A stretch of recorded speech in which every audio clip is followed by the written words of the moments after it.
Earlier this year, Japan made history, but not for the reason you may think. Yes, it landed a spacecraft on the moon for the first time, joining the ranks of the USA, Russia, India and China, who came before them. But JAXA's mission was much more than that.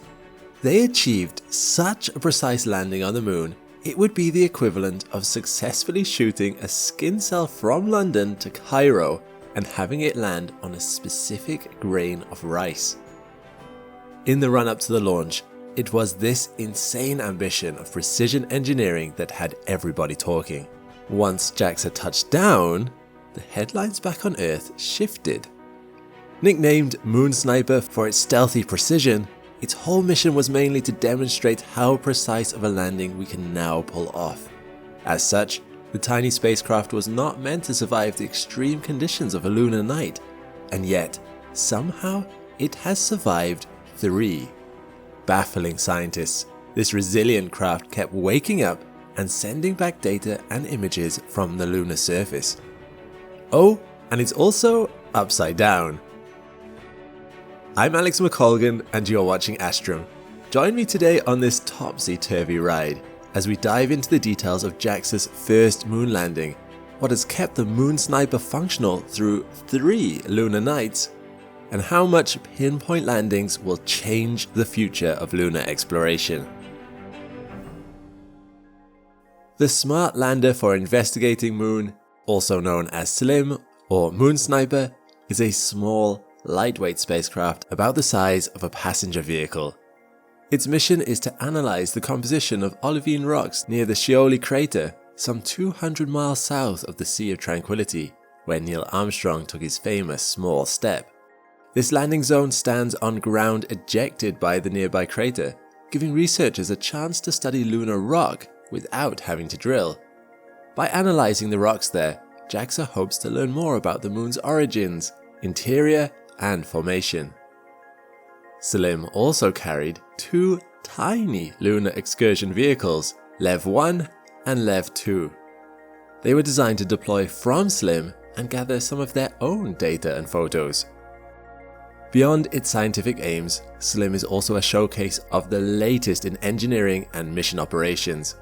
It aimed to demonstrate how a small explorer could execute accurate lunar landing techniques.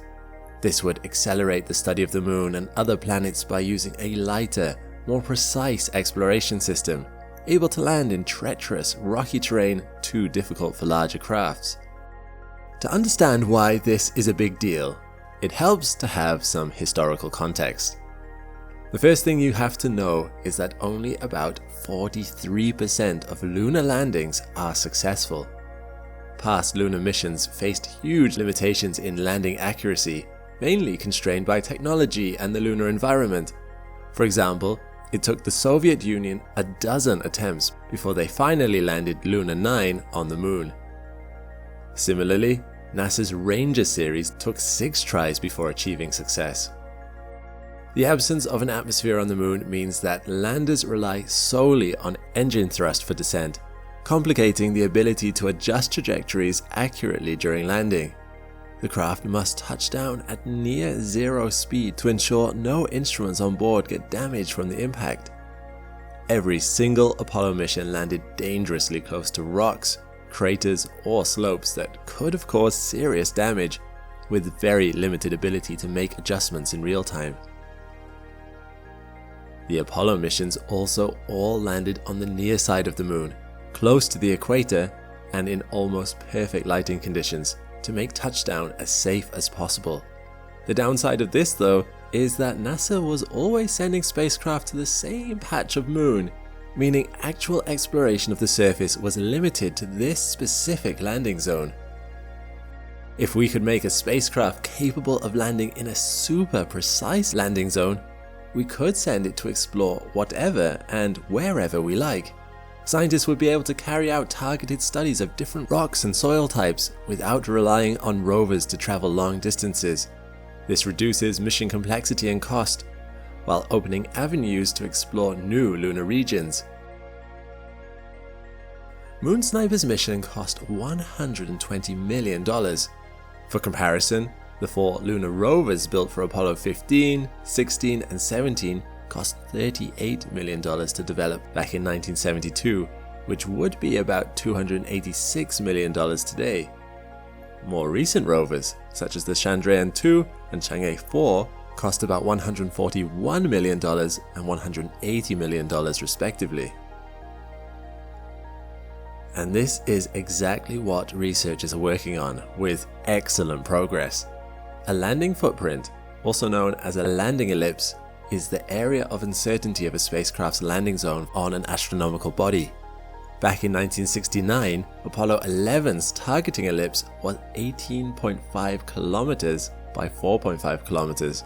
Fast forward to 2013, and China's Chang'e-3 launched with a landing ellipse of 6 kilometers by 6 kilometers. In January 2024, a JAXA lander made Japan the 5th country to land on the moon, touching down just 55 meters from the center of its 100 meters by 100 meter target ellipse, a target 8,325 times smaller than Apollo 11's. Let's take a closer look at the technology that made this possible. Moon Sniper was able to land as precisely as it did thanks to its vision-based navigation system, which JAXA refers to as Smart Eyes. By continuously capturing images of the moon's surface as it descends, the spacecraft is able to locate itself in real time on orbital maps made by data from other lunar rovers, including NASA's LRO, India's Chandrayaan-2, and Japan's Selene. These positions were then matched to a broad map encompassing its location to determine the exact landing site. By processing the images in real time, Moon Sniper can adjust its trajectory, literally on the fly, enabling it to hit its target with pinpoint accuracy. Weighing just 200 kilograms without propellant, a successful SLIM landing would demonstrate that small, lightweight spacecraft can accomplish complex lunar exploration missions. Except, SLIM didn't exactly stick the landing. While JAXA managed to land the craft on target, it sort of toppled over at the last minute. But after such a precise approach, what caused this grave malfunction? On the 6th of September 2023, JAXA launched SLIM on course for the moon. It arrived in orbit on Christmas Day 2023 and eventually approached for landing on January 18, 2024. As Japan watched on intently, the approach was live-streamed. One mission team member dubbed the deceleration to landing as expected to be a breathless, numbing 20 minutes of terror. As it made its descent to the lunar surface, one of SLIM's 2 main engine nozzles mysteriously detached 50 meters above the moon's surface. This off-center thrust caused it to gain lateral motion, which it tried to stabilize unsuccessfully with its smaller thrusters. The incredible thing is that SLIM was able to identify the anomaly in its descent and find a safe spot to touch down, avoiding a crash. SLIM tipped over onto its nose, as seen in images from one of 2 autonomous probes SLIM released before it touched down. We can see the box-shaped main vehicle on the surface of the moon upside down, with its panels pointing away from the sun instead of up towards it, as planned. Without light from the sun, it was only a brief matter of time before the craft would run out of energy and shut down. Soon after landing, SLIM sent back a mosaic image of its landing site using its limited battery power. With just 12% of power remaining, JAXA decided to switch the craft off in hopes of a possible recovery when the sun's angle changed. Indeed, just 10 days later on January 29th, that's exactly what happened. For 2 short days, SLIM was able to power on using energy from the sun, which had since shifted its angle in the sky. However, the elation was short-lived by the JAXA team, who knew the lunar night was approaching, which would likely spell the end of our revolutionary little spacecraft. Lunar nights are a challenge to all moon-bound missions. They are absolutely brutal, and it isn't uncommon for lunar craft not to survive a lunar night. For example, the first US craft to make it to the moon in 50 years, the US lander Odysseus, failed to awaken following a lunar night. Much like Slim, it malfunctioned on approach and landed on its nose in early 2024. Despite going into hibernation mode for 3 weeks, it did not wake up again. Since the moon doesn't really have an atmosphere, there's nothing to stabilize its surface temperature. During a lunar day, when the moon is facing the sun, temperatures can reach 121 degrees Celsius. During a lunar night, the moon is plunged into total darkness, and temperatures drop to an average of minus 180 degrees Celsius. That's quite the whiplash for our little lander. What's more, days and nights on the moon aren't like the 12-hour days and nights on Earth. They last 14 days each. That's a fortnight of searing heat, followed by a fortnight of total freezing darkness. Slim wasn't designed to withstand a lunar night, so on the 31st of January, the mission team put it into a hibernation state for the next 14 days. It was not expected to survive. But the hopeful crew decided they'd try to establish contact after the sun rose again, just in case. On the 26th of February, JAXA attempted to re-establish contact with Slim, with few expectations. Imagine their total shock and elation when Slim responded. Their miracle moon sniper survived its first lunar night and started sending pictures back to Earth. It gets even better. After 2 weeks of data and image collection during its second lunar day, JAXA set Slim into hibernation once again. Surviving one lunar night is no small feat. No one expected Slim to survive a second one, but somehow it did. On the 21st of March, JAXA confirmed they'd received more communication from Slim following its second lunar night. The pattern continued in late April, when even more pictures were sent back from the lunar surface following its third lunar night.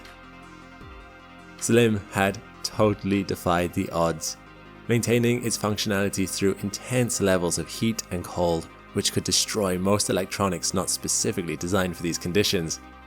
Somehow Slim still managed to send back data and images following 3 lunar nights. These images of the surrounding moon rocks will help researchers better understand lunar geology. In one image, Slim took a close-up photo of a moon rock called Toy Poodle, using a special multiband camera. Despite the blur, geologists can use this to distinguish between the different materials that make up the rock, giving clues as to how the moon formed. Following the 4th lunar night, JAXA attempted once again to re-establish communication with Slim. However, as of the 27th of May, they've been unable to confirm successful communication with the moon sniper. Despite all its heroic efforts, it's likely it has fallen silent once and for all. Still, JAXA's first lunar touchdown is a breakthrough in interplanetary travel. Demonstrating the feasibility of such pinpoint landings opens the door to many other possibilities. One key area of interest to scientists is the South Pole Aitken Basin, where the moon's mantle is suspected to have once been exposed on the surface. NASA is also planning a return to the moon in 2026 with the launch of their Artemis missions. Pinpoint touchdowns like the one executed by Moon Sniper may be vital in helping us get to water ice lying in permanently shadowed regions, which until now have been inaccessible. Moon Sniper stands as a testament to all the progress and innovation we've achieved since the last lunar era of the late 60s and early 70s. As both public and private interest in revisiting the moon continues to grow, missions like Moon Sniper give us a glimpse into what the second lunar era might have in store for us. If I were a superstitious man, I would advise you to be careful what you call your space missions. When Russia named its first mission to the moon in 47 years, it was originally given the designation Lunar Globe, translating in English to Lunar Sphere. However, this name troubled scientific director of the Space Research Institute of the Russian Academy of Sciences, Lev Zeleny. Glob was too similar to a different Russian word, grob, meaning coffin. Zeleny changed the name of the mission to Luna 25, intending to call back to the earlier Soviet lunar missions, which were the last time Russian spacecraft successfully landed on the moon. But perhaps it was too late, and something of that original name lingered. Because we now know that Lunar Coffin was a much more apt name for the ill-omened Lunar 25. I'm Alex McColgan, and you're watching Astrum. Join us today as we explore the fate of Russia's first moon mission since 1976. For the country that once led the world in the space race, what exactly went wrong?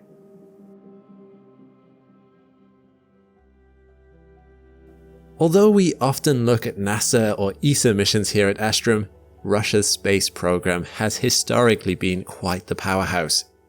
Back when Russia was part of the USSR, it was the Soviet Union's launching of Sputnik 1, the first artificial satellite, that triggered the space race in 1957. And for a time, the Soviet space program went from strength to strength. It was the Soviet Union that put the first man into space, and the first woman, the first multi-person crew, the first dog. Their rockets escaped the Earth-Moon system first, impacted the moon first, orbited the moon first, took photos of the far side of the moon first. Soviet cosmonauts did the first spacewalk. The USSR launched the first space station. To the eyes of many and to the pleasure of Soviet leadership, the USSR was winning the space race. But beneath the surface, not everything was going as smoothly as it appeared. The Soviet Union also saw the first death during a space mission, when the re-entry capsule's parachute of cosmonaut Vladimir Komarov failed to open on his re-entry to Earth. The only 3 men to have died in space were a crew of Soviet cosmonauts visiting that first ever space station. Soviet launches were plagued with failures, but eager to look good in the eyes of the world, particularly compared to its rival, the US, the USSR simply didn't report any of its failed lunar missions. It pretended any rocket that didn't make it out of the atmosphere was never intended to be a moon mission at all. In reality, only about 34% of Soviet moon missions ended in success, in comparison to America's 60% success rate on equivalent missions. America landed the first man on the moon in 1969, and after that crowning achievement, both superpowers seemed to lose interest in continuing the race, refocusing their space programs towards non-lunar pursuits by the mid-1970s. Soviet cosmonauts never set foot on the moon itself. The USSR cancelled any of its plans to do so, as the endeavour was ultimately seen as too expensive. Perhaps more importantly, what was the point of going if you were only going to get there second? But with the turn of the millennium, and since the fall of the Soviet Union in 1991, the world's interest in going to the moon has been rekindled. Scientists realized that the moon would make a good stepping stone for human space missions to Mars, due to its plentiful resources, such as newly discovered water ice, ideal for rocket fuel, air and water, and low gravity. Resources on the moon began to attract the attention of businesses for economic reasons, and nations began to consider setting up permanent bases on its surface as a way of turning a profit. And of course, there is still a lot of science to be done there, attracting those who wish to learn more about the processes by which the moon formed and the cycles that govern it.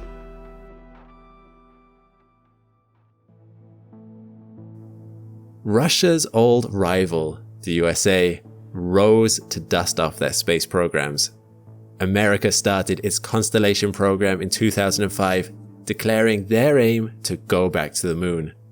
But now other nations were getting in on the act too. India, who had not been part of the first race for the moon, began its Chandrayaan program for lunar exploration in 2000. Governments across the world believed that the benefits of going to the moon in this second rush were so great, nations who didn't go would in some way fall behind. In the words of ISRO chairman Krishnaswamy Kasturirangan, it is not whether we can afford it, it is whether we can afford to ignore it. Russia did not intend to be left behind. It was eager to pick up the Soviet legacy of space exploration. In fact, it beat its competitors to the punch. Russia had already begun thinking about a new lunar mission as early as the mid-1990s, when scientists Mikhail Mavrov and Erik Galimov put forward their proposals to Roscosmos, Russia's newly restructured space agency. Their Lunar Glob mission was approved and was initially intended to have a lot more parts to it, including a penetrator for seismic sounding, a lander, and an orbiter. However, the project initially did not have enough political will behind it. It faced budget cuts after the Russian financial crisis of 1998, when the ruble lost over 2/3 of its value in 3 weeks and was marred in delays that repeatedly knocked it back and put it on hold.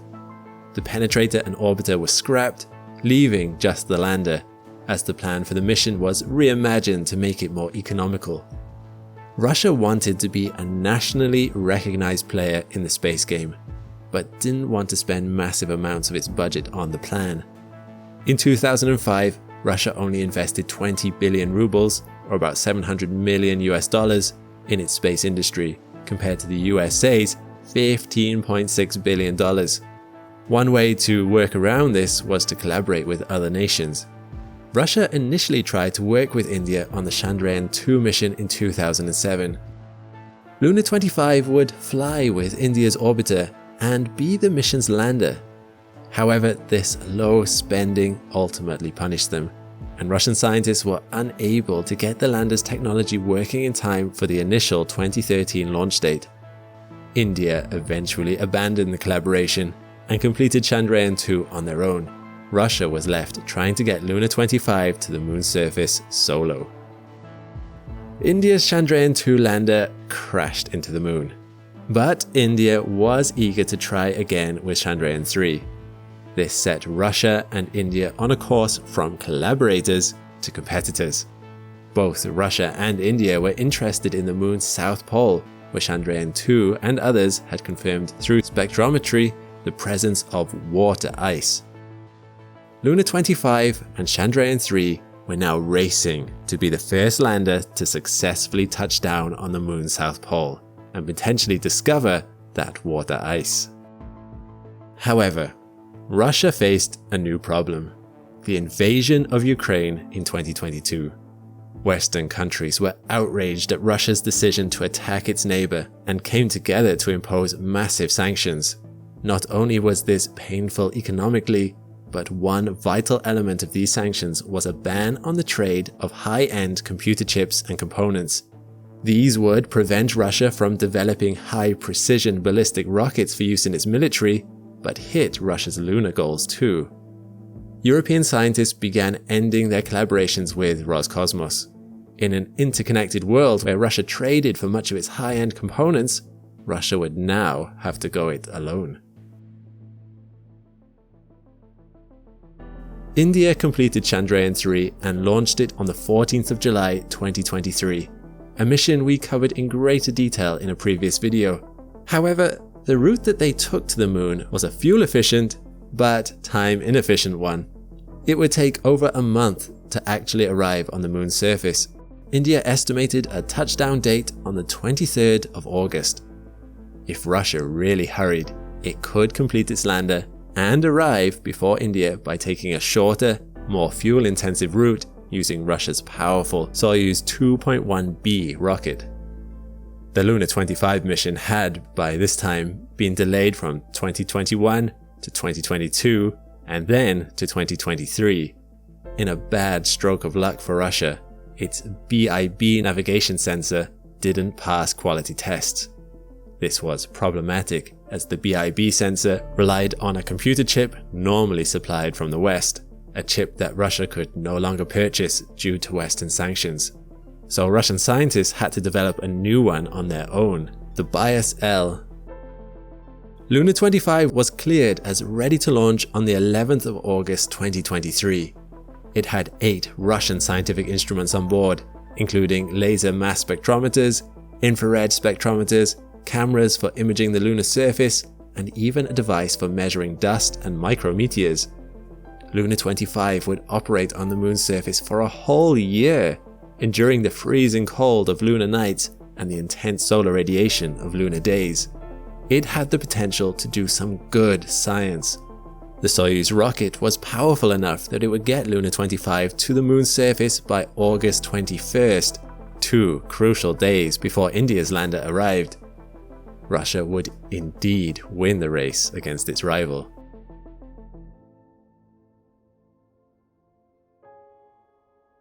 Luna 25 launched successfully from the Vostochny Cosmodrome on the 11th of August 2023 and entered the moon's orbit on August 16th. It took photographs of the moon's surface, imaging the Zeeman crater. All systems were functioning normally and communications were good. Russian scientists then began to make final preparations for the landing itself. The south pole of the moon is home to some treacherous terrain, and the scientists didn't want a rough touchdown which could potentially harm Luna 25. But then, something went wrong. On August 19th, Luna 25 lost communications with Earth. No longer guided remotely, Luna 25 attempted to perform its own pre-planned maneuver that would take it from a circular orbit around the moon into the new path down towards the surface. However, further failures occurred. The Bias L navigation device, the one developed by Russian scientists after the previous one hadn't passed quality control tests, had sent bad information to the ship's onboard control unit. As a result, the thrusters fired for 127 seconds instead of the intended 84 seconds, pointing Luna 25 into a steeper and steeper descent. On the 20th of August, Luna 25 careened down towards the moon's surface at a pace too fast to stop. Roscosmos scientists could do nothing but look on in horror as the lander hurtled into the terrain, traveling faster and faster. Although no external cameras witnessed the impact, it's easy to imagine the grim result of acceleration under gravity that turned Luna 25 back into a lunar coffin. Its lunar mission had not lasted a year, but only a few days. NASA's Lunar Reconnaissance Orbiter did a flyby later, taking an image of the site of the craft's final resting place. Luna 25 had impacted hard, creating a crater about 10 meters in diameter. Russia had attempted to show the world that it was still a great power when it came to space exploration. However, Luna 25 had been mired by pressures and challenges. Western sanctions had indirectly sabotaged it. The Russian replacement chip was not precise enough, or was not hardy enough to survive the high radiation environment of space. However, Russia's attempt to beat its rival India had also created problems for itself.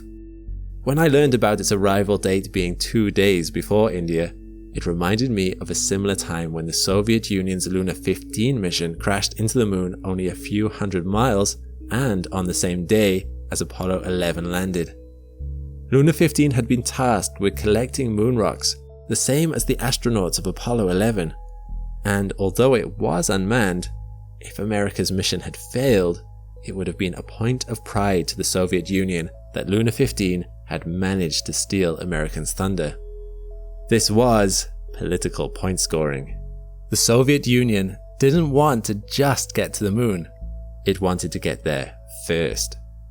And inevitably, when you're racing to beat someone else, you take less time making sure everything works as well as it needs to. And so, you run a greater risk of failure. Ultimately, just like with Luna 15, Russia's Luna 25 had the opposite effect that its country's leadership intended. Rather than show Russia's superiority in space exploration, it showed the downsides of isolationism and rivalry over collaboration. If Russia still was working with institutes like ESA and shared in technological advances, perhaps it would be boasting a success right now.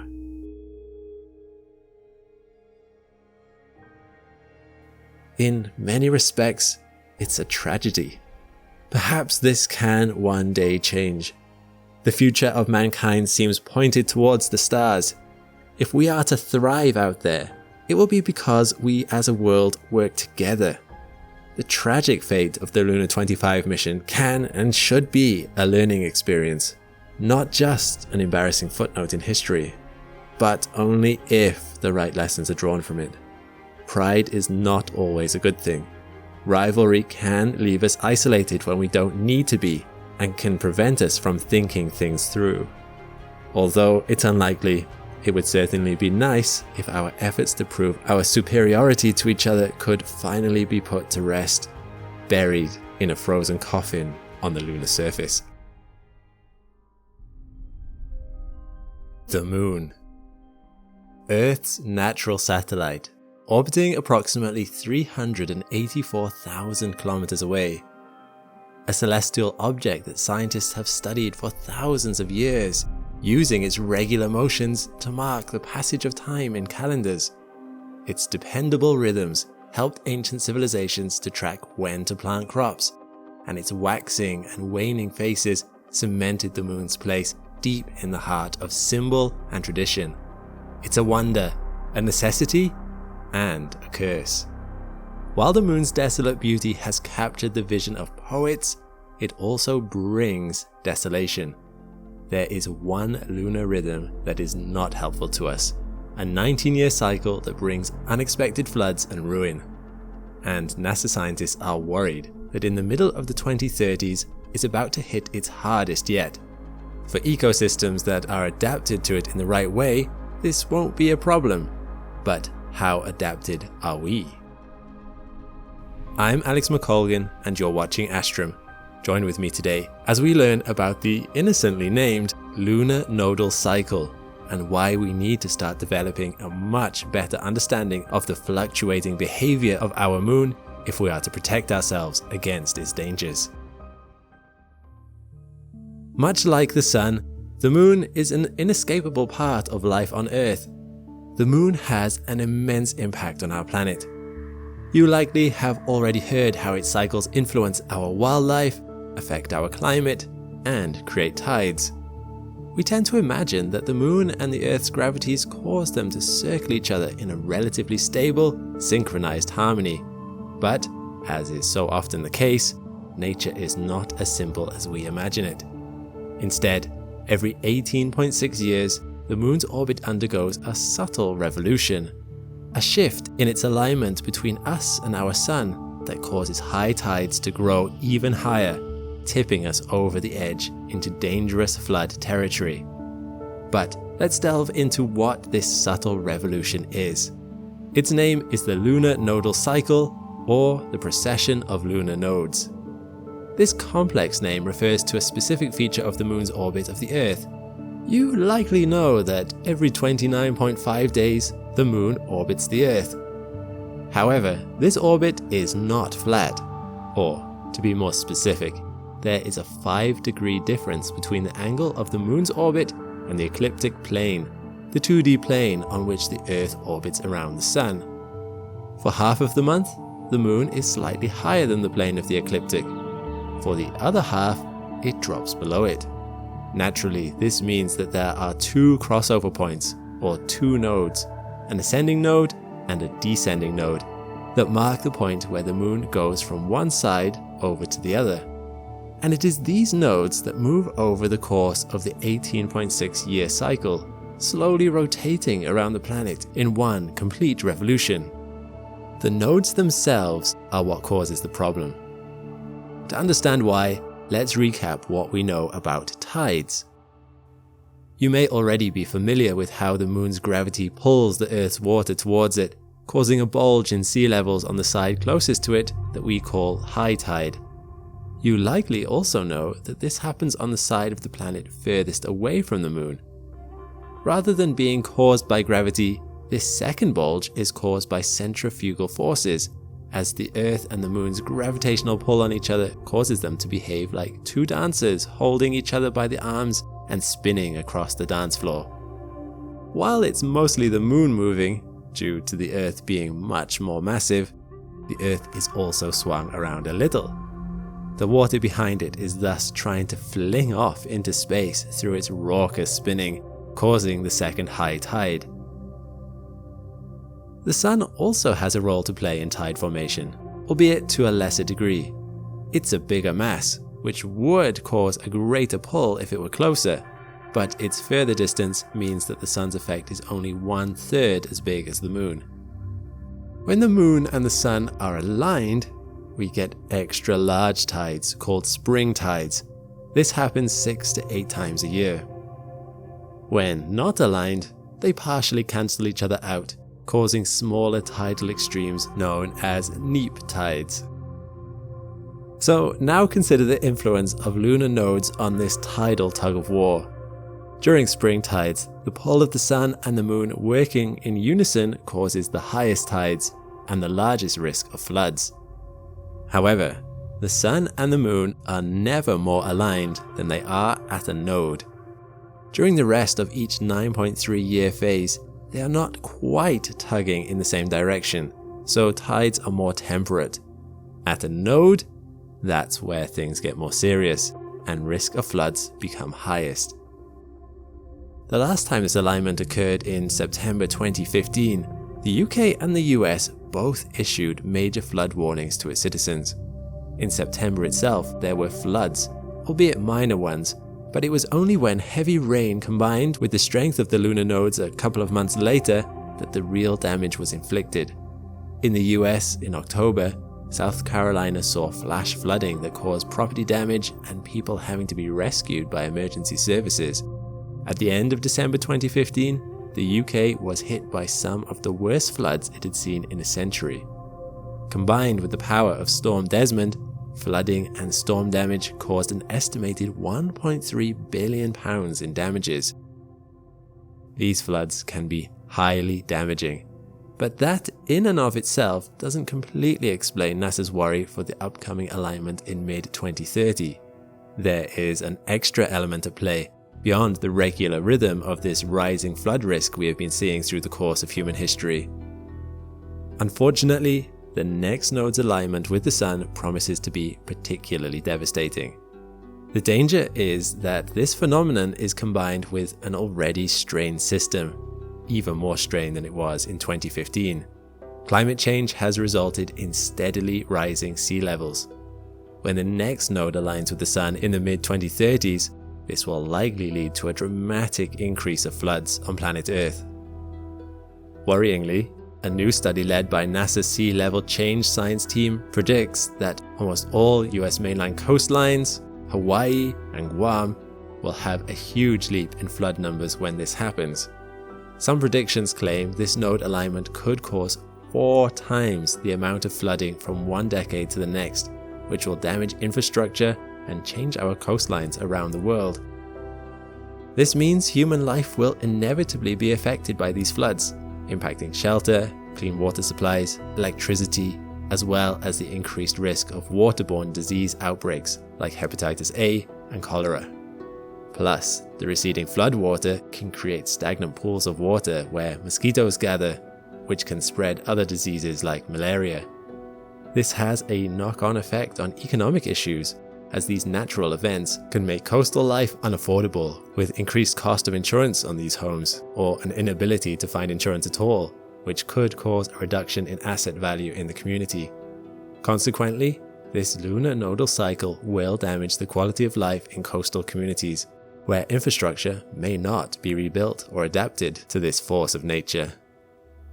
It's not just bad for humans. Ilya Roshlin, a visiting professor at Rutgers University, analyzed that the peak of the lunar wobble, where high tides are higher, can drown salt marshes. Salt marshes are a habitat for a range of species, such as invertebrates, and these floods can cause these creatures to drown, which means that other species like fish, seabirds, and others who rely on invertebrates to survive also suffer. And they aren't the only ones that rely on salt marshes, as salt marshes hold a multitude of marine life, which includes 75% of all fishery species.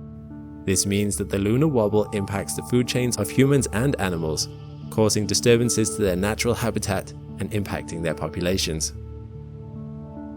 While this all does seem fairly doom and gloom, it's interesting to note that not all ecosystems on the planet are negatively affected by flooding and high tides. Ecologist Neil Saint-Alain of Macquarie University analysed that the lunar nodal cycle impacts heavily on the expansion and contraction of mangrove canopy cover over most of the Australian continent. The analysis showed that the peaks of the lunar nodal cycle coincided with the cover of the mangrove canopy, It showed that when the lunar wobble is at its minimum phase, it causes the mangrove ecosystems to become very dry, which leads to thinner canopy cover. Yet, when lunar wobble is at its maximum phase, mangrove cover increases. Mangrove canopies are beneficial to Earth's environment as they are complex ecosystems that fight against climate change, protect wildlife, and shield coastlines. They can also absorb 4 times as much carbon dioxide than rainforests of the same size. Their growth is vital to the welfare of our planet, so it's not all downside. Still, it's clear that if we don't plan ahead, coastal cities and environments will face a serious crisis. The all-important question, then, is what can we do about it? One method is better protection. As I mentioned previously, the protection and restoration of mangroves can act as a shield against flooding, as they can mitigate the vulnerability of communities on the coastlines. More specifically, mangroves can avert damage by decreasing the height and energy of waves as they pass through mangrove forests. The above-ground roots and branches diminish the height of the waves, and thus the waves lose energy, ultimately stopping the waves emerging onto the seabed and engulfing the sediments. The mangrove's roots and branches also reduce wind energy, which can stop the formation of waves. According to reports, densely packed mangroves can halve the height of a wave through just a 100-meter passage. For comparison, in an open forest where roots and branches are more sparse, it would take 500 meters for a wave to halve its height.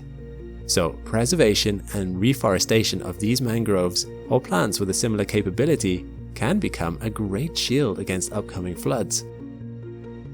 Another possible solution is to learn how to live with these flood-heavy conditions, working with nature rather than against it. For example, let's take a look at the flood defenses in the Netherlands, where 1/3 of the country is below sea level and another third is at risk of flooding. They've built infrastructure that works with water and manages the rising sea levels. They do this by designing facilities like polders.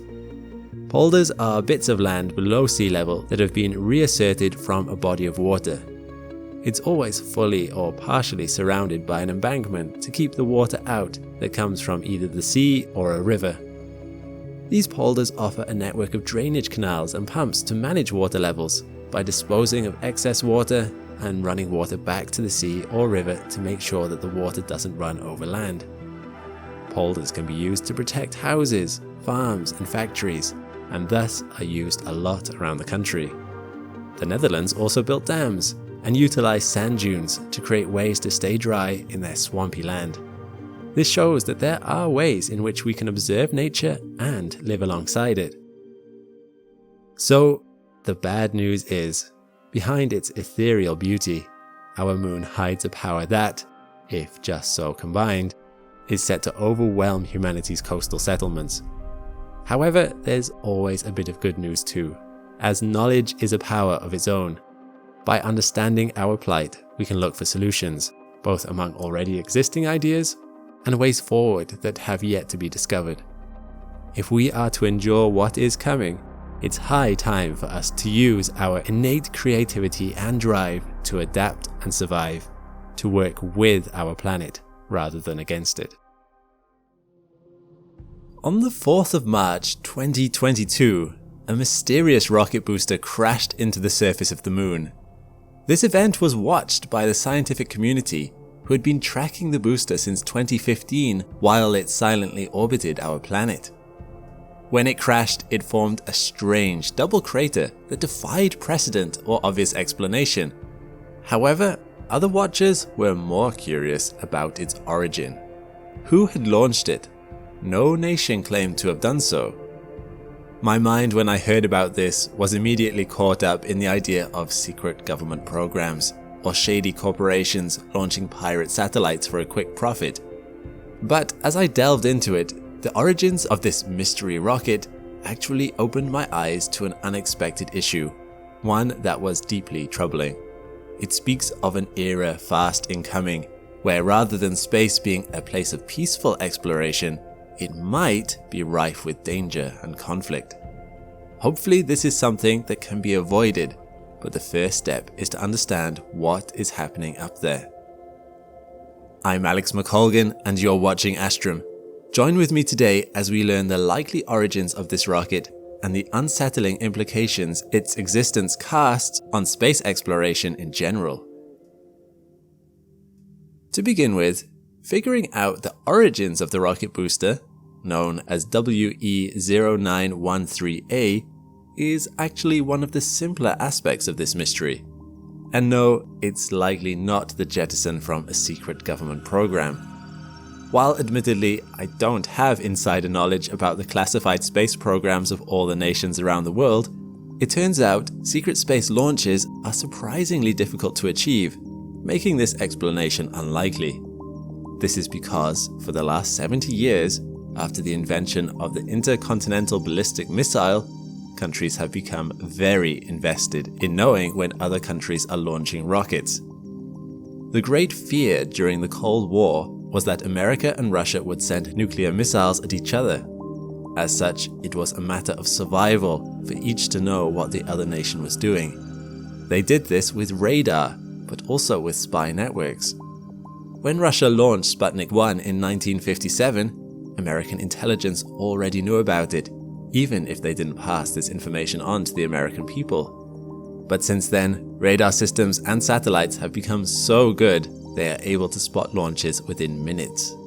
It's essentially impossible now to send a rocket up without someone noticing. Rockets are, after all, quite difficult to hide, and even if you did manage to launch it undetected, space is incredibly open. And even if governments missed it, amateur astronomers across the globe watch the skies as a hobby. It wouldn't take very long before someone spotted it. You'd likely have more success disguising your secret spacecraft as something it wasn't. If you sent it up disguised as an innocent satellite, or had it fall off a rocket as if it was simple space junk, you could let it drift through space in plain sight, yet hidden. If our mystery rocket was something like this, that might make more sense. However, we likely know its true origin thanks to a little bit of mathematics. Independent astronomers as far back as 2015 had watched the path of the mystery rocket, and by plotting its course, they were able to calculate the reverse of its trajectory. By doing so, they could work out which nations it had passed over at various points in its past. While initially this led them to believe that it was a stage of a SpaceX rocket, this theory was later supplanted by a much more probable explanation that it had belonged to the Chinese Chang'e 5T1 mission. The mystery rocket's orbit passed over China on the same day as the Chang'e 5T1 launch and matched its trajectory exceptionally well. There was additional evidence. University of Arizona students at the Space Domain Awareness Lab used a Raptors telescope to take a spectroscopic survey of the mystery rocket. Essentially, by looking at it through a telescope and evaluating the type of paint used on it from the light reflecting off it, they were able to compare it to existing records and identify that it was a closer match to China's rocket style than SpaceX's. These corroborating pieces of evidence led astronomer Jonathan McDowell to claim a 90% certainty that the mystery rocket had belonged to China. But China denied it. When asked by journalists, Foreign Ministry spokesman Wang Wenbin said the following: "According to China's monitoring, the upper stage of the Chang'e 5 mission rocket had fallen through the Earth's atmosphere in a safe manner and burned up completely. China's aerospace endeavors are always in keeping with international law." Some astronomers believe China was innocently mistaken here. It is also possible that China wasn't telling the truth. But if the evidence is so strongly against them, why deny it? It's perhaps that last line that offers the vital clue. China does not want to be seen as in breach of international law. And this is where I start to get annoyed. Not necessarily with China, but with something which is a worldwide problem. You might not be aware of international space law.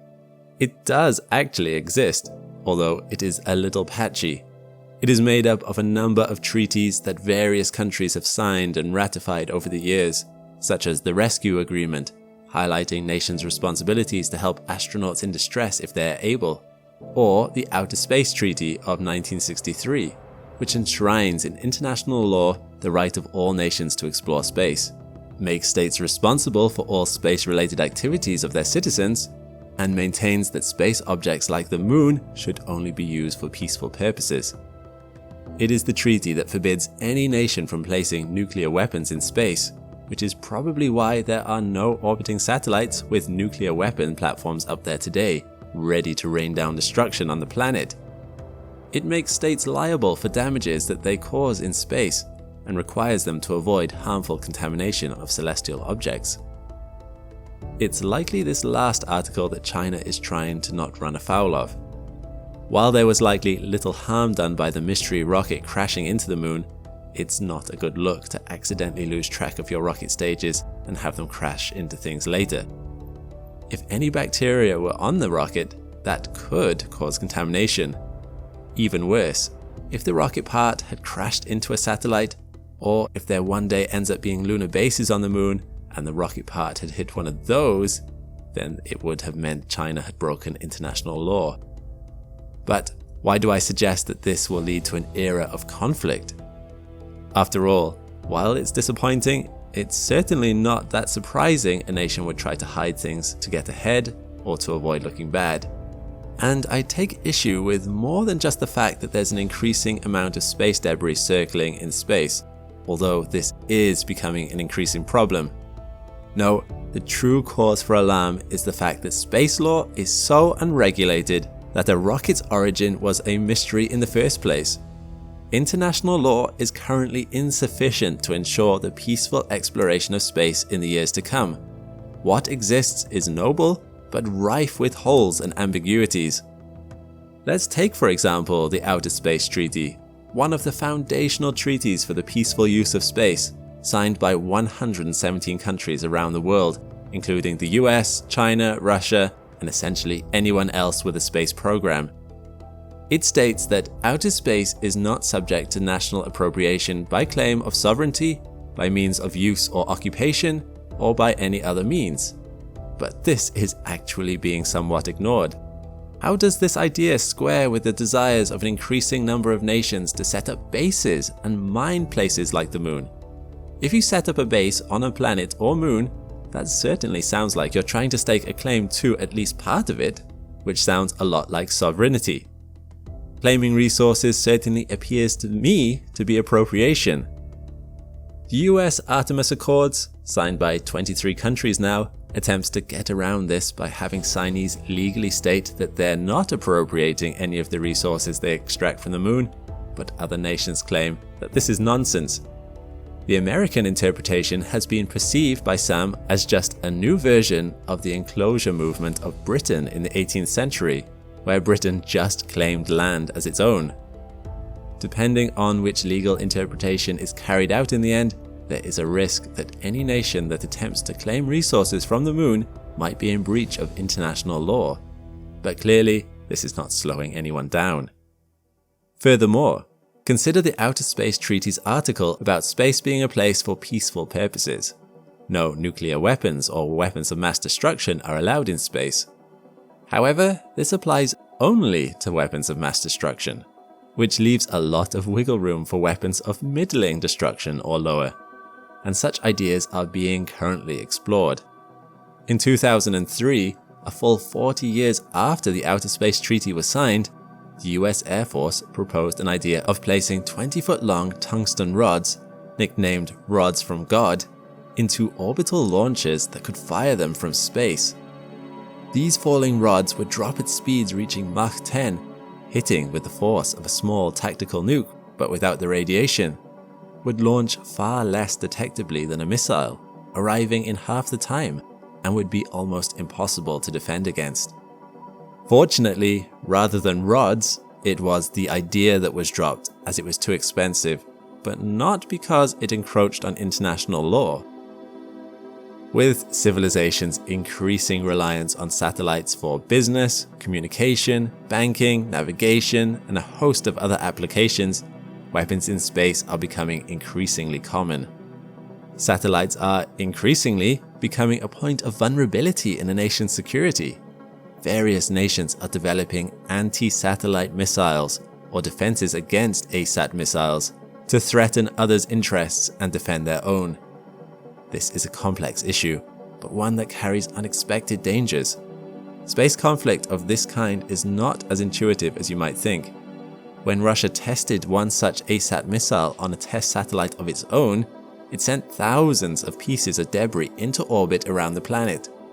Some of these pieces could remain in space for years, and if they collide with other debris or satellites, those in turn could shatter, creating a cascade effect collectively known as Kessler syndrome. If such conflict became widespread, it could be an end to satellites in space for everyone.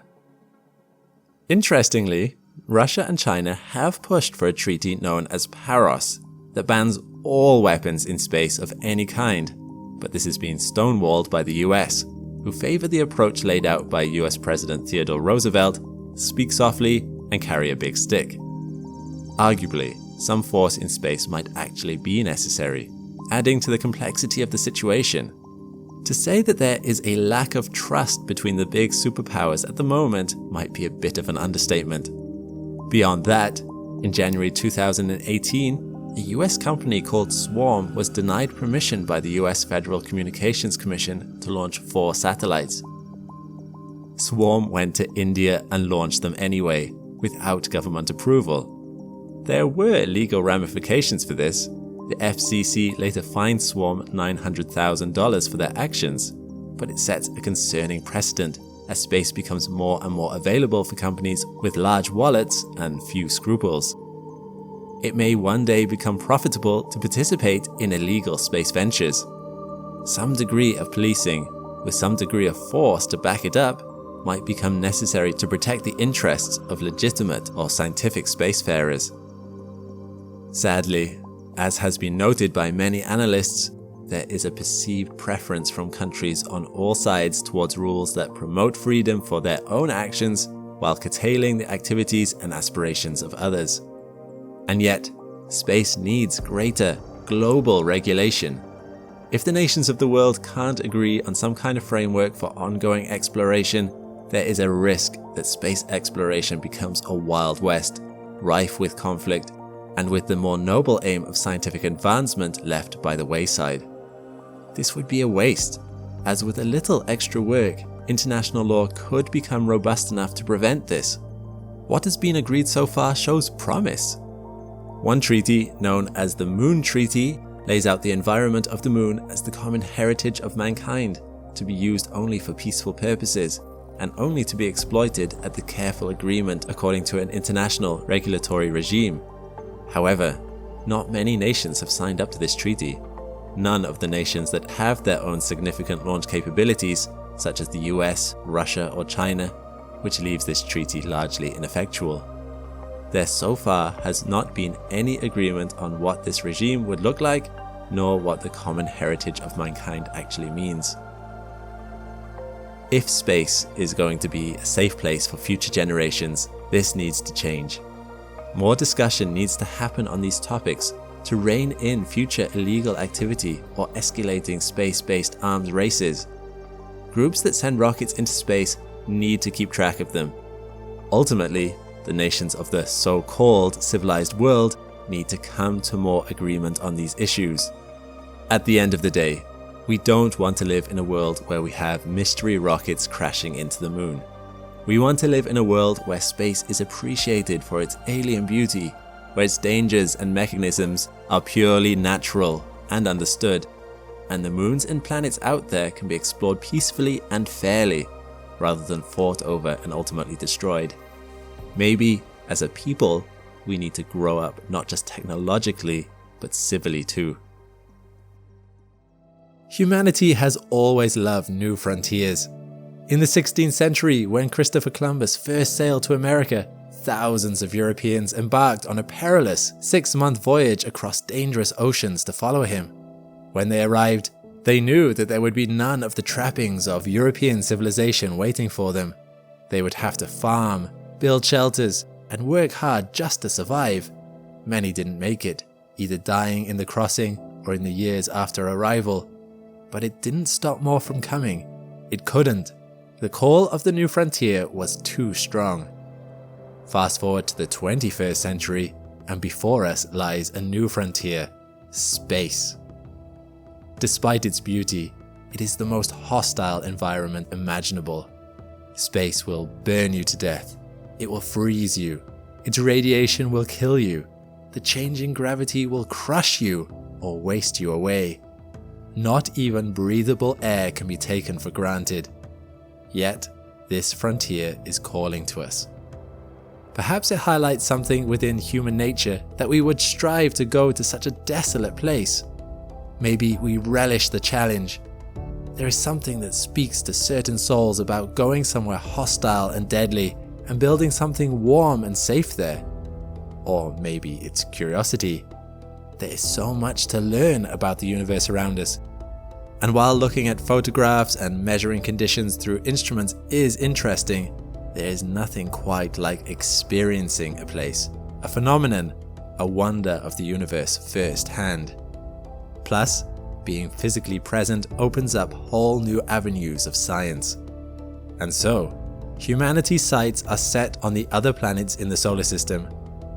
Mars might have humans walking on it as early as 2033.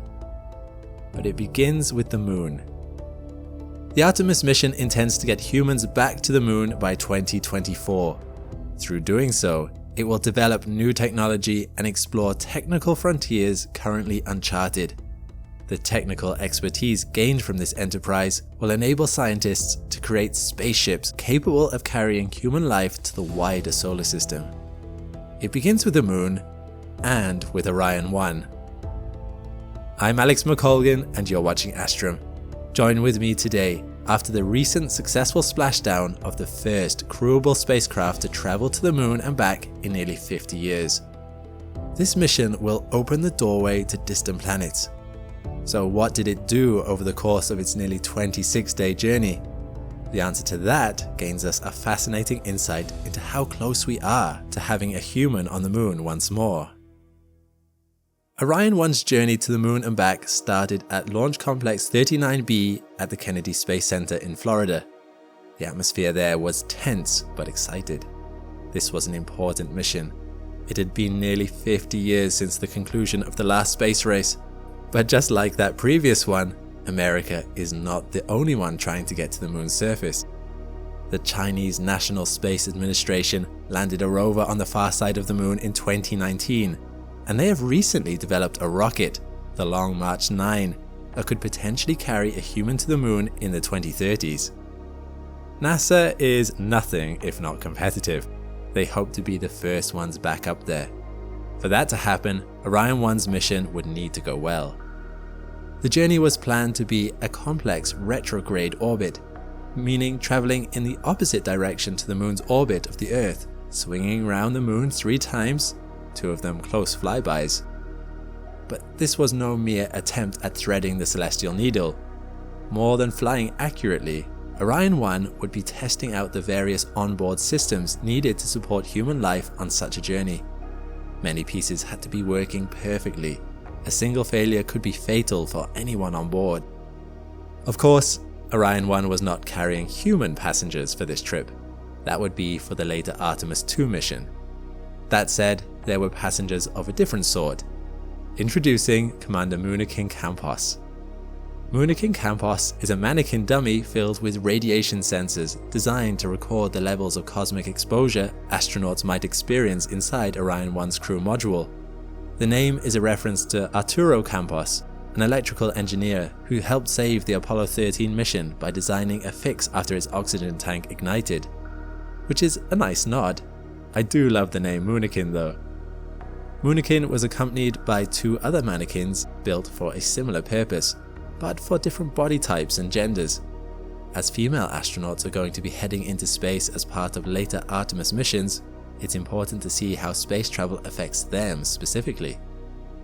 The clothes these mannequins wear, and Orion itself, will need to protect the mannequins from cosmic radiation. Most agencies say 50 millisieverts is the maximum safe amount of radiation a person can be exposed to in a year. On the moon, levels can get as high as 380 millisieverts. If NASA cannot get these exposure levels down to more manageable levels, it will pose serious health risks for any future astronauts.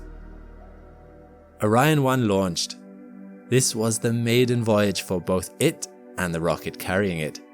The Super Heavy Lift Space Launch Vehicle rocket is NASA's tallest and most powerful rocket to date, and currently the most powerful in the world, providing 3.8 million kilograms of thrust at launch and capable of lifting nearly 70,000 kilograms and sending it on its way to the moon, useful for carrying Orion 1 along with 10 CUBE satellites that NASA would be using to monitor space conditions for future missions. Although it was initially delayed, Orion finally fired up through and out of the atmosphere before detaching from its other stages and beginning its journey. And as a personal side note, I have never seen a rocket launch like this one. The power you can see through the video is simply incredible. I've seen a lot of rocket launches in my time, but this one was jaw-dropping. The first phase of the flight had begun. It would take 4 days to get to the moon, but NASA had no intention of wasting the time. Immediately, on the very first day of space travel, they started to test. And surprisingly, this meant it was time to activate Alexa. Yes, that Alexa. Alexa made it on board as part of a collaboration with companies Amazon, Cisco, and Lockheed Martin, as part of Orion 1's Callisto payload. This payload is a suite of video conferencing and voice command technology paid for by the companies, as an attempt to prove how useful such software could be as part of NASA's initiatives.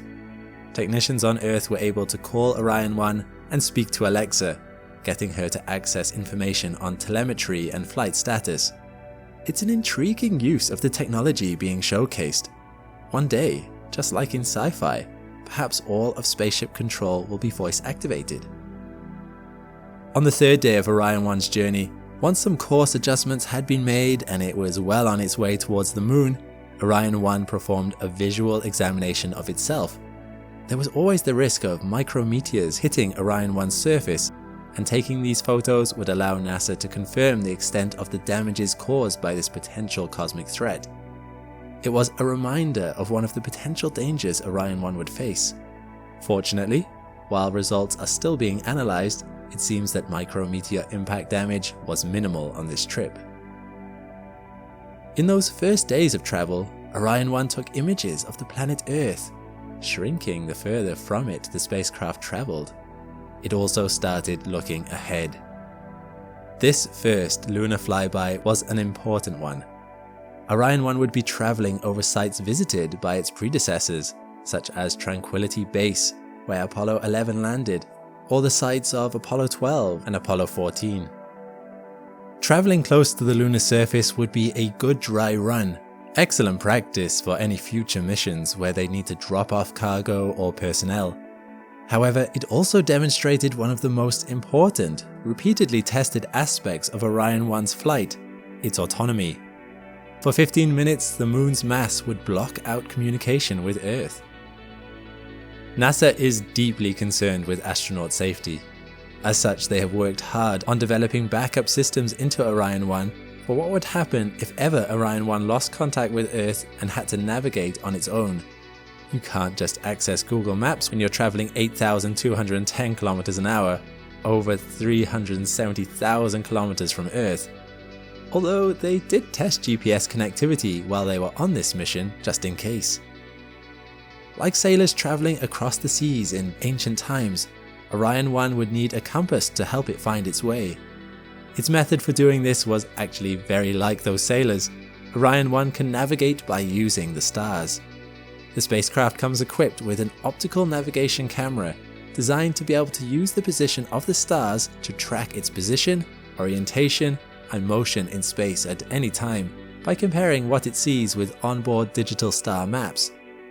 At numerous points on this journey, scientists tested systems related to making sure this capability worked and wouldn't be jeopardized by anything space had to throw at it, such as the warping effects of solar heat. Fortunately, these systems all worked perfectly. Orion 1 was able to maintain a sense of its position and kept going in the correct direction. After passing through this zone of radio silence, Orion 1 was able to pass back around the other side of the moon, and easily re-establish contact. And while doing so, it was able to record an incredible sight, an inverse to what we see here on Earth, an Earthrise. Then it was time for more tests, including one of my favourites, the sloshing test. Fluid mechanics are complicated. Being able to predict how liquids like engine fuel will move under acceleration requires advanced computer models even on Earth. But once you add to that the complexity of variable gravity levels, it almost becomes easier simply to go up to space and see. NASA was keenly interested in how much and in what ways the fuel on board Orion 1 would move under thrust, otherwise known as sloshing. This would provide valuable data that could be used to predict how much Orion 1's thrusters might be needed to perform various space maneuvers. Over the course of the next 2 weeks, Orion 1 performed its delicate lunar orbits. During these complicated maneuvers, Orion 1's thrusters were tested intensely. It takes mathematical precision to dance along the line between crashing into the surface of the moon and flying off into space.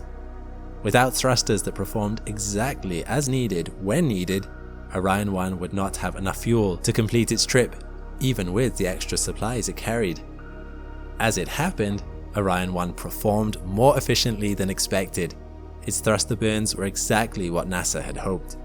It was able to do its second lunar flyby, passing as close as 130 kilometers from the moon's surface. While many things went well, there were difficulties too. On day 8, for reasons that remain unclear, Orion 1 dropped out of communications with Earth for 47 minutes. On top of that, on day 19, power temporarily dropped out to the ship's heaters and propulsion subsystems. Fortunately, NASA were able to get these systems up and running again. The second stage of its journey was complete. The final stage, re-entry, was all that remained. Could Orion survive re-entering Earth's atmosphere? To make the process easier, Orion would only attempt to get its crew module home. This detached itself from the rest of Orion and dropped towards the planet. To ease its way into the atmosphere, Orion's crew module performed a skipping maneuver, similar to the way you might skim rocks across a body of water. This dip and bounce technique slowed its speed, allowing it to try to land at its desired location with greater precision. Still, temperatures got so hot during re-entry that the friction turned the air around Orion 1 into plasma. Orion 1 dropped out of radio contact temporarily. NASA had expected this, but they still had to wait with bated breath as Orion's autonomous systems worked to stabilize its entry and as its new heat-resistant exterior plating tried to protect its residents within. At 2,900 meters above sea level, traveling at over 200 kilometers per hour, Orion's parachutes began to deploy. First, 3 smaller ones to remove the bay doors. Next, 2 drogue parachutes intended to begin slowing Orion's arrival. And a minute later, the main parachute. Together, these parachutes slowed Orion 1's entry to the point where a human on board could survive it. On the 11th of December, Orion 1 splashed down in the Pacific Ocean. Activating a wide array of signal beacons, it called for someone to pick it up. It was the USS Portland that came to collect it. Scientists waited for a couple of hours while the outer casing cooled. This also allowed them to perform even more tests. This time, the tests were on how the salt water of the sea affected various Orion 1 systems, and evaluation on how it had done at resisting the heat of re-entry. Analysis of that is still underway, but the initial results look positive.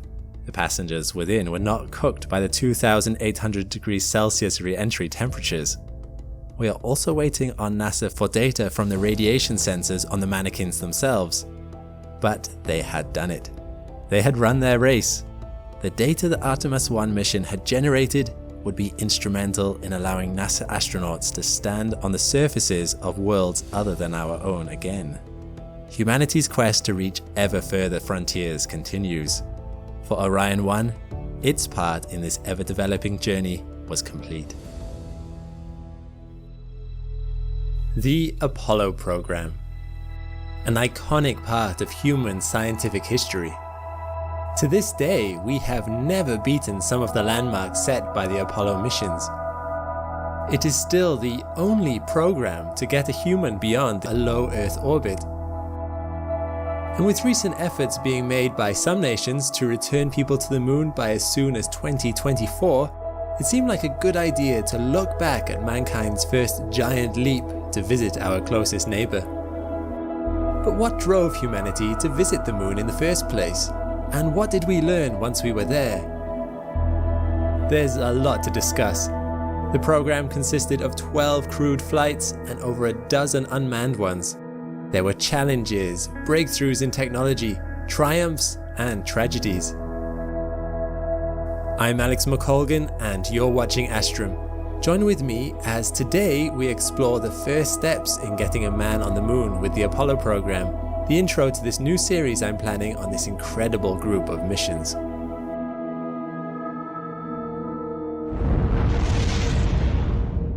NASA's Apollo program was, and still is, the single largest research and development program that has ever been conducted by a nation during peacetime. During its peak, NASA was employing 400,000 people, drawing on the support of 20,000 different industrial companies and universities, and represented 4.4% of the entire US government's budgetary spending. Given that nowadays NASA only represents about 0.5% of the US government spending, this raises an important question.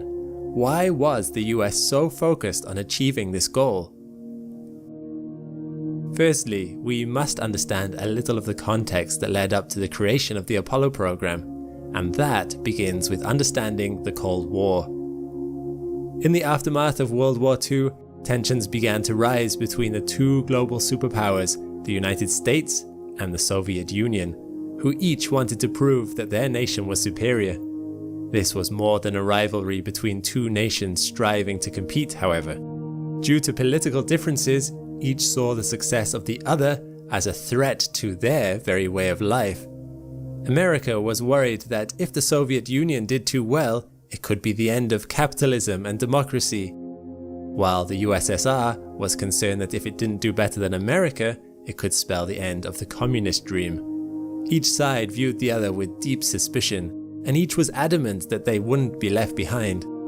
And so, it was with great alarm to the American people that on the 4th of October 1957, the USSR had successfully launched the first ever artificial satellite to orbit the Earth, Sputnik 1. Sputnik 1 weighed 83 kilograms, 8 times the size of any satellite the US was considering launching, and it went around the Earth 1,440 times during the 3 months it remained in orbit. By sending signals to and from it, Soviet scientists were able to use it to acquire information about the density of Earth's upper atmosphere and its ionosphere. The rocket that launched Sputnik 1 was called the R7 and was capable of producing 4.4 million newtons of thrust. American rockets, by comparison, could only produce 670,000 newtons of thrust. This breakthrough unsettled the American people for 2 reasons. Firstly, in an era where the threat of nuclear war was never far away, knowing that an enemy nation had access to such powerful rockets made Americans feel vulnerable. It seemed perfectly possible that such rockets could carry nuclear payloads instead of scientific ones, a valid concern, as the R7 was designed with a nuclear payload in mind. And up until that point, the US had never been worried about such attacks on their home soil due to their geographical distance from other nations. But more than that, Americans were worried that the Soviet Union was advancing further than them in terms of science and technology. To reassure the people, the then unelected President Kennedy ran for office on a promise that he would ensure American supremacy over the USSR in space technology. When he was successfully elected, he began looking at ways to keep this promise and was shocked when he realized how much the whole thing would cost. However, when the USSR completed another space landmark on April 12, 1961, by getting the first human into space, President Kennedy began to ask his researchers what they could do to match or exceed the Soviet progress. The answer came back on April 20th of that same year. If they wanted to beat the Soviet Union, who were already ahead in the space race thanks to their powerful R-7 rockets, they would need to aim for something that was currently outside of both nations' capabilities. The target suggested was an internationally lofty one, designed to impress the world. NASA would put a man on the moon. This challenge would require improvements to America's existing rocket technology. They would need to produce 50 times as much force to lift all the rocketry and modules necessary to get a person to the moon and back. NASA would also require a significantly higher budget, which was swiftly approved. In 1961, NASA was given $744 million for their various projects. Just a few years later, as the budgetary requirements ramped up, NASA was receiving over $5 billion per year. NASA began using these funds to expand their operations, building new launch sites and mission control centers, hiring new staff, and purchasing research and development equipment, such as vacuum chambers capable of nearly simulating a perfect vacuum. NASA had already been considering how to get a man to the moon in early 1960, but with this infusion of resources and political impetus, they began to consider the problem much more seriously. There were various plans drawn up to explain how to go about getting a person on the moon. Should they build one giant rocket that would fly straight to the moon and back again in a plan called direct ascent?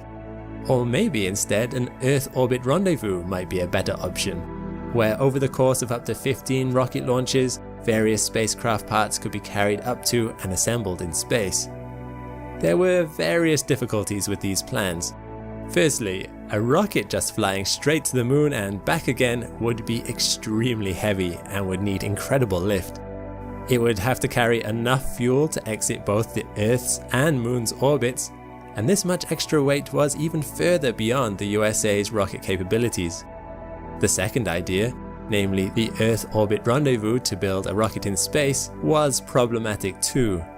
It would get around the lift issue, as carrying only a part of a spacecraft would be much lighter for each individual rocket, but launching so many rockets would massively increase the overall costs and complexity of the project, as each rocket launch would cost hundreds of millions of dollars, and assembling a spacecraft in space would be no easy feat either. Finally, NASA decided on a plan that could use the best elements of both.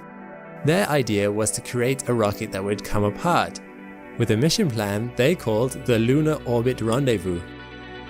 The rocket would take two modules, a capsule-like command module and another segment called the lunar module out of Earth's orbit. These two modules would travel together to the moon. The lunar module, which was much smaller than the overall rocket, would detach from the command module and would take astronauts down to the surface. Once they were there, it would take them back up again to rendezvous with the command module. Once all the astronauts and samples were transferred back to the command module would travel alone back to Earth, before finally splashing down in the ocean. It seems a little complex, but it was hoped to be the most economical model, both in terms of cost and in terms of weight thrust requirements. With this plan in place, NASA could begin construction and testing. They would need to create rockets that were significantly larger and more powerful than anything they had ever done before. They would need to put their own astronauts into space and thoroughly test each stage of the journey to ensure the success of the program. But they were underway. The Apollo program had begun. If I have seen further, it is by standing on the shoulders of giants. Just like with Isaac Newton, the Apollo program did not stand alone. Its achievements would not have been possible if it had not been for the important missions that ran before it and alongside it. It built on the understanding learned from those missions, expanded on their technology, and drew on the expertise of the people who worked on them. I'm Alex McColgan and you're watching Astrum. Join with me today as we examine two of those vital early programs, Project Mercury and Project Gemini, and investigate how they helped a fledgling NASA to gain a greater understanding of how to put a man on the moon. I hope by the end of this video to have earned your like and subscription. NASA as an institution has not been around forever. It was only created in 1958 in response to the Soviet Union launching the Sputnik satellite about a year earlier. However, it's not accurate to say that NASA was completely new even in 1958. When US President Eisenhower signed off on the formation of NASA, he did it by combining several already existing programs and institutions. There was the NACA, the National Advisory Committee for Aeronautics, the US Army's Ballistic Missile Agency, and German scientists who had worked on ballistic missiles for Germany during World War II. Beyond that, the US Air Force had been working on a Man in Space Soonest, or MISS program, which was also given to NASA, along with some of their facilities. These, alongside other government projects, provided the foundation for NASA. However, amongst all of these, there wasn't a way to get a human into orbit. The closest was the X-15 program of NACA. The aeroplane was able to skim the edges of space, and in the early 1960s broke records by flying to a height of 105 kilometers and achieving speeds of over 6,000 kilometers per hour. A later X-15 broke 7,200 kilometers per hour and holds the record to this day for the fastest crewed-powered aircraft. However, while this was above the Kármán line of 100 kilometers, or the FIA's definition of space, this really is the limit of an airplane. Something more would need to be developed to get a human into orbit, and ultimately to the moon. And so NASA began its first project to get a human properly into space, Project Mercury. Project Mercury's mission was a continuation of the Man in Space Soonest program, and as that name suggests, its objective was to get a man into orbit and back safely, ideally before the Soviet Union. This would not be an easy task. Riding a rocket into space meant an astronaut would need to deal with G-forces, intense vibrations, the risk of explosion from riding on what was basically a repurposed missile, and the threat of catastrophic burning up on re-entry. Scientists also worried about radiation once an astronaut left the atmosphere, and even micrometeors striking the ship. While some of these threats proved to be negligible, the odds of being hit by a meteor turned out to be very small. The rest were very real dangers to a human life. The rockets NASA used for Project Mercury were the Redstone rocket, which was later replaced by the Atlas rocket.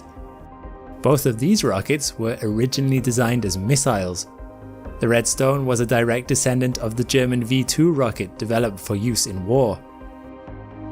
When the Second World War ended, America brought German scientists over and put them to work developing American weapons and technology.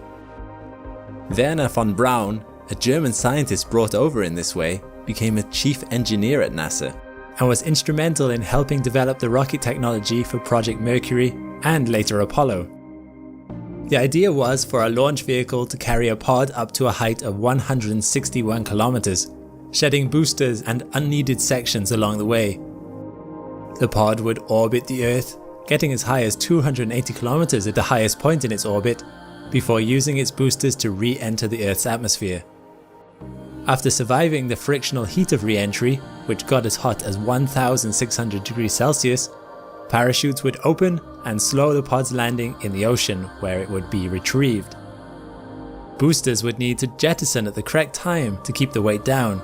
This didn't always happen. They were trying out new ablative heat shields. Rather than completely prevent heat absorption, ablative heat shields absorbed a large amount of heat and then burned it off as a gas, carrying the excess heat with it. Obviously, if you miscalculated how much heat shield you would need, your craft would run out and you'd burn up. Redundancies would need to be built into the rocket in the event of a malfunction while there was a human on board. A rocket-powered escape vehicle was built into the spacecraft as a kind of ejector seat. The whole process had to be thoroughly tested before they could try out a manned mission. The first effort in August 1959 did not go well. Due to an incorrectly installed power plug, the first Mercury Redstone rocket, known as Little Joe 1, only got about 4 inches off the ground before dropping back down on the landing pad. Future launches had mixed results. Von Braun ran 20 tests in all between 1959 and 1961.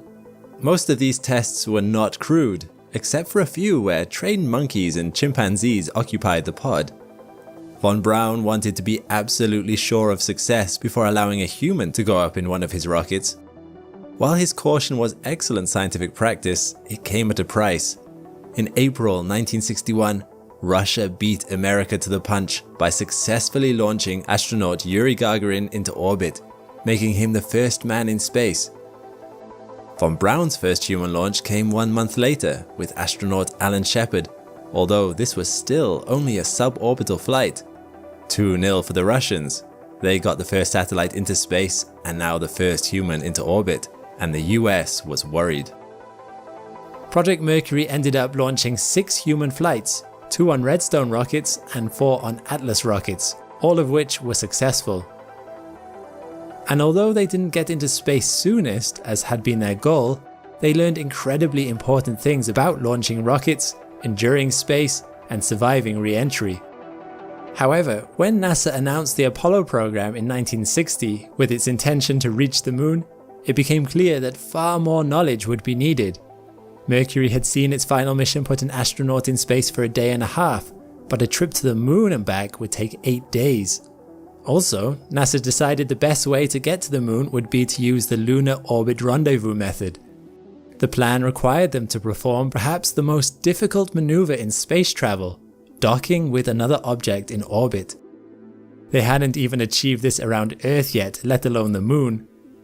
The lunar orbit rendezvous method consisted of a lunar module detaching from a command and service module, landing on the moon, then meeting back up with the command and service module, which would then take all the astronauts back to Earth.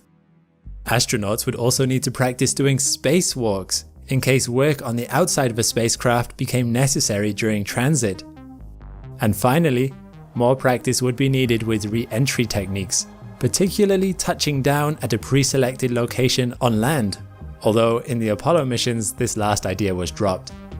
On top of that, the Soviet Union was ahead, and America needed to catch up. So while the Apollo team set to work developing its rockets and modules, these extra challenges were handed off to a support mission to work out. The mission was given the name Project Gemini.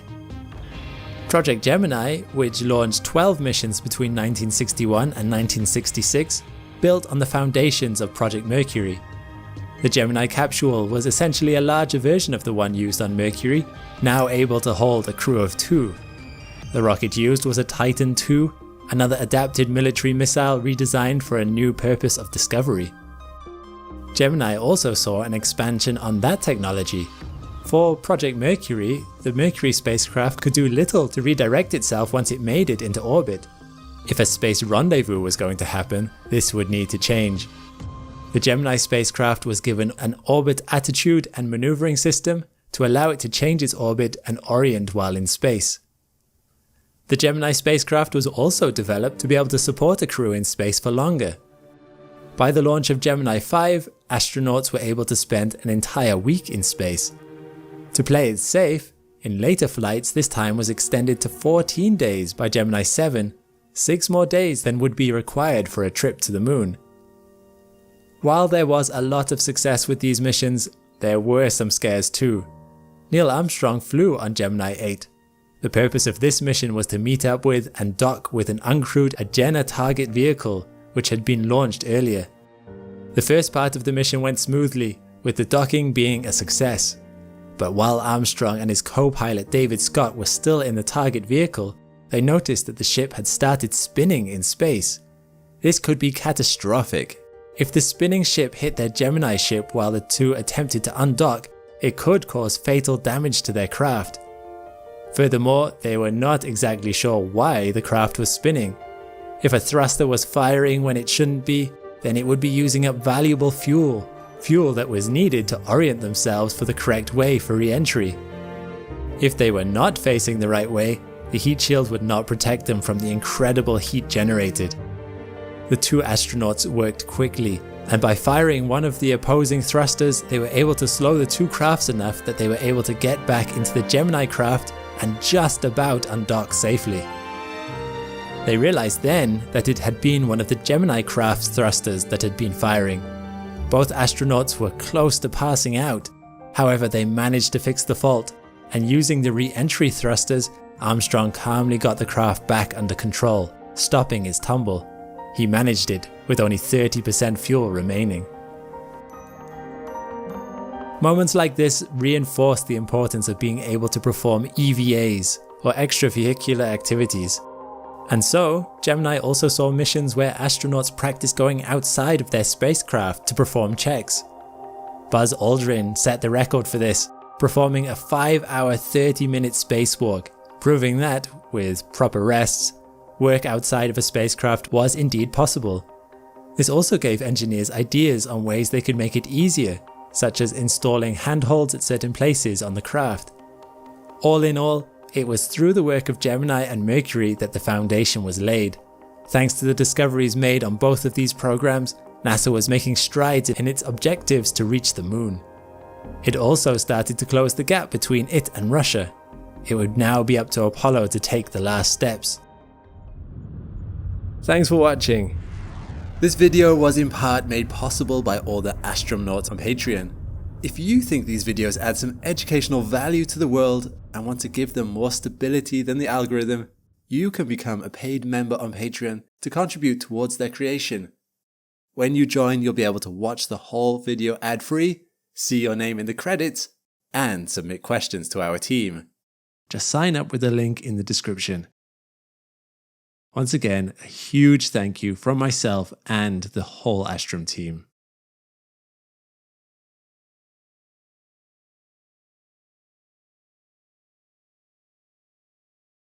Meanwhile, click the link to this playlist for more Astrum content. I'll see you next time.